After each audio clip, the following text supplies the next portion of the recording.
आपको उत्तम पुरुष इसलिए नहीं कहा गया कि आप पहले हो, आपको उत्तम पुरुष इसलिए कहा गया है क्योंकि आप उत्तम कार्य कर रहे हो। ये उत्तम विचार के साथ भारतीय सनातन संस्कृति की अवधारणाओं की बात करूँ तो तर्क है हर एक अवधारणा के पीछे, हम परिचित नहीं है, ये बात अलग है।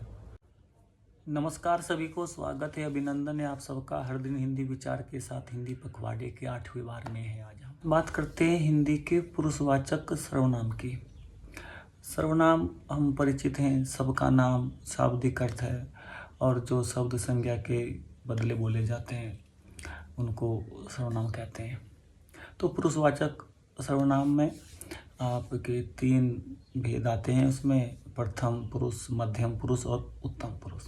उत्तम पुरुष में मैं आता हूँ, मध्यम पुरुष में तुम आते हो और अन्य पुरुष में वह आता है। अब मैं बात करना चाहूँगा कि जो हमारी हिंदी ने या हमारी संस्कृत ने जो ये पुरुषवाचक सर्वनाम में 3 पुरुष लिए हैं, उसमें मैं हूँ, उसमें तुम हो और उसमें एक वह है जो यहाँ उपस्थित नहीं है। ये 3 पुरुष इनकी नाम दिए हैं, प्रथम पुरुष, मध्यम और उत्तम पुरुष। मतलब ऐसा हिंदी ने क्या विचार किया होगा या हमारी संस्कृति ने क्या विचार किया होगा जो वह प्रथम में ही आया, मध्यम में तुम ही आए और उत्तम में मैं ही आया। भाई ये भी हो सकता था कि मैं जा सकता था प्रथम में, मध्यम जा सकता था उत्तम में, वह आ सकता था मध्यम में। तो के साथ साथ मैं यह भी बताना चाहता हूँ कि हमारी भारतीय सनातन संस्कृति में जो भी है, जो भी अवधारणाएं हैं, सबके पीछे एक तर्क है, एक कारण है। हिंदी भी तो संस्कृति का ही अंग है, तो इसमें भी यदि मैं, तुम, वह, मध्यम और प्रथम और उत्तम पुरुष में चयन किया गया ये वर्गीकरण, तो पीछे कारण होगा, तर्क होगा। मैं उसी पर बात करना चाहता हूँ। एक माँ के 2 बेटे हैं, एक छोटा एक बड़ा। तो बड़ा बेटा ही घर से बाहर जो कमा के लाता है उसी से घर चलता है। तो माँ घर में जो भोजन बनाती है, प्रत्येक दिन जो बेटा घर से बाहर गया हुआ होता है उसी के लिए निकाल के पहले रखती है और दूसरे नंबर जो बेटा वहाँ पर रहता है उसको देती है और फिर बाद में अपने आप खाती है। ऐसा आज भी हमारे यहाँ भारतीय सनातन संस्कृति में है। जो घर से बाहर है, जो घर के लिए, घर के काम से और घर से बाहर है, तो घर में यदि कुछ बनता है तो पहले उसके लिए निकाल के रखा जाता है। तो पहले नंबर पर वह है जो घर पर उपस्थित नहीं है, तो प्रथम पुरुष वह है। और फिर दूसरे नंबर पे है वो जो सामने है, तुम उपस्थित है। और फिर तीसरे नंबर पे है जो वो बंटवारा कर रहा है, वो माँ है या दादी है, परिवार का जो भी बड़ा सदस्य है। ऐसा आज भी होता है, ऐसा पहले भी होता था। ये भारतीय सनातन संस्कृति। तो जब भाषा हमारी संस्कृत या हिंदी उधर कार्य चल रहा था, तो जब ये 3 पुरुष, तो प्रथम पुरुष कहा गया उसे जो उपस्थित नहीं है, जो घर के लिए घर से बाहर है, कि पहले वो है, पहले नंबर पर वह है जो वहाँ पर नहीं है, जो बाहर है। और दूसरे नंबर पे तुम हो और बांटने वाला जो भोजन है या कोई भी वस्तु है वो लास्ट में, अंत में है। तो ये सनातन संस्कृति, भारतीय सनातन संस्कृति, जो उपस्थित नहीं है वह प्रथम, पहला नंबर है उसका। और दूसरे नंबर पर तुम हो और तीसरे नंबर पर मैं हूँ। तो ऐसे फिर नाम आपका प्रथम पुरुष, मध्यम पुरुष, दूसरा नंबर उत्तम पुरुष, जो तीसरे नंबर पे अंत में है। ये वर्गीकरण, इस विचारधारा को लेकर के चलने वाला व्यक्ति उत्तम ही हो सकता है, तो उत्तम नाम आ गया वहाँ। ये विचार उत्तम है, इसलिए उत्तम पुरुष उसको नाम दिया गया। और मध्यम पुरुष तुम और प्रथम पुरुष वह।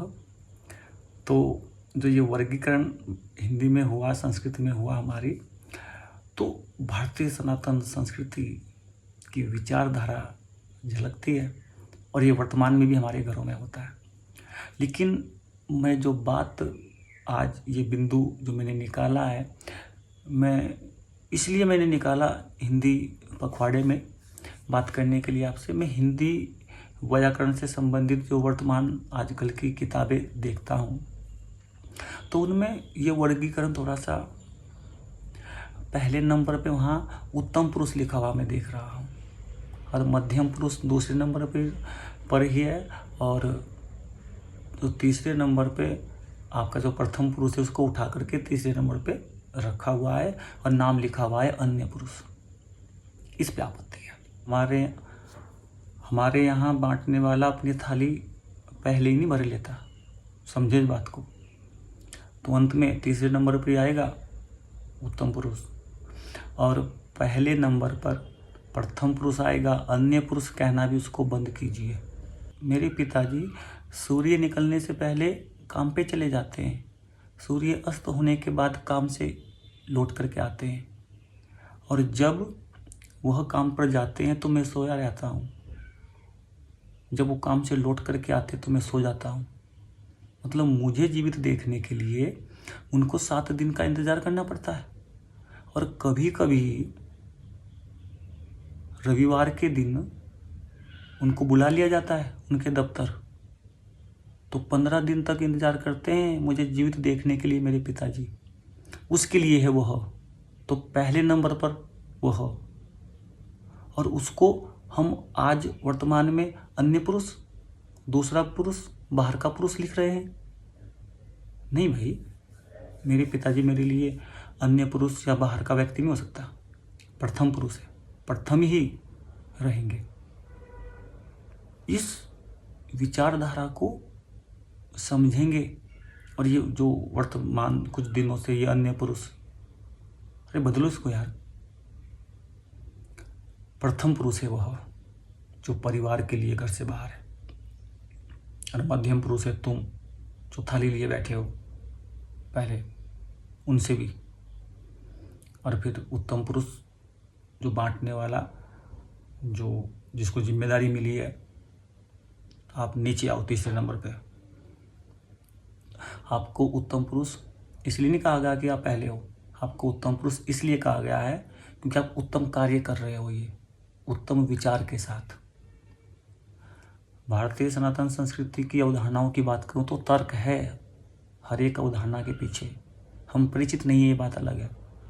मैं सिर्फ अपनी हिंदी की बात करूं तो हर एक अवधारणा, जो अंक जिसका जहाँ पर है, उसके पीछे एक कारण है, एक तर्क है, एक विचार है।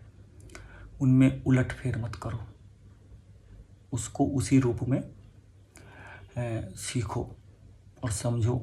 और यदि कुछ बदलने लगे कि हाँ बदलने लायक है तो बदलना चाहिए, लेकिन पहले समझो तो,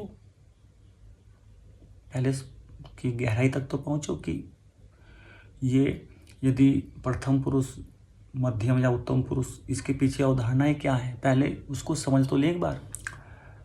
पुरुषवाचक सर्वनाम की जो बात कर रहे हैं आज हम, सनातन संस्कृति किस प्रकार से हमारी भाषा की छोटी छोटी अवधारणाओं तक में सम्मिलित है, ये चिंतन ये दर्शाता है कि भारतीय सनातन संस्कृति सबको जोड़ करके चलने वाली है और यहाँ की सारी अवधारणाओं के पीछे एक तर्क है, एक कारण है।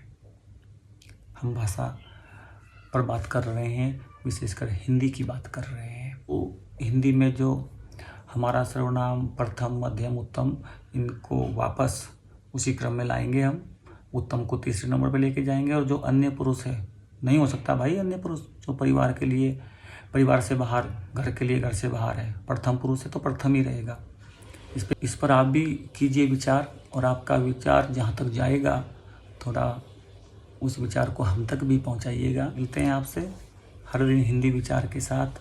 हिंदी पखवाड़े के 9वें वार में वंदन, अभिनंदन सभी।